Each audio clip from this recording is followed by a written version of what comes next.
त्यांच्याशी चर्चेनंतर शिंदे म्हणाले, महायुतीत धुसफूस नाही.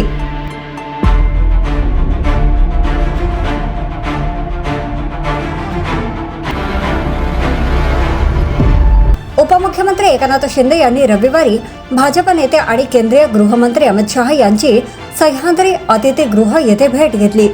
शिंदे सेनेला डावलले जात असल्याची तक्रार शिंदे यांनी शनिवारीच केली होती. दोन्ही नेत्यांमध्ये तासभर सविस्तर चर्चा झाली. महायुतीसाठी तुम्ही जो त्याग केला आहे आणि योगदान दिले आहे त्याकडे दुर्लक्ष केले जाणार नाही, अशा शब्दात शहा यांनी शिंदे यांना आश्वस्त केल्याचे सूत्रांनी सांगितले. अजित पवार यांच्याकडील वित्त विभागाकडून निधी वाटपात शिंदे सेनेच्या मंत्र्यांना डावलले जात असल्याची शिंदे यांची प्रमुख नाराजी होती. शहा यांनी निधी वाटपात दुजाभाव केला जाणार नाही असे आश्वासन दिल्याचे समजते. याशिवाय रायगडचे पालकमंत्री पद आपल्या पक्षाला मिळावे अशी मागणी करतानाच यावर अद्याप तोडगा निघाला नसल्याची तक्रारही शिंदे यांनी शहा यांच्याकडे केल्याचे समजते.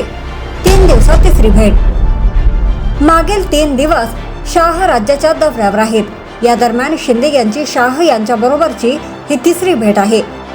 यापूर्वीच्या भेटीत दोघांमध्ये चर्चा झाली नव्हती. त्यामुळे रविवारी खास वेळ घेऊन शिंदे शाह यांना भेटायला गेले. बैठकीवेळी मुख्यमंत्री देवेंद्र फडणवीस व उपमुख्यमंत्री अजित पवार उपस्थित नव्हते. नाराजी दूर करण्यासाठी शाह यांनी शिंदे यांना खास भेटीची वेळ दिल्याची चर्चा आहे. महायुतीत धुसफूस नाही, खुशखुश आहे. आम्ही काम करणारे लोक आहोत. काम करणारे लोक तक्रारीचे रडगाणे गात नाहीत. आम्ही रडगाणे नाही लढणारे आहोत. असेल काय ते बसून चर्चेतून सगळे सुटणार. जर तुम्ही अजूनही YouTube चॅनलला सबस्क्राईब केलं नसेल तर ते लगेच सबस्क्राईब करा.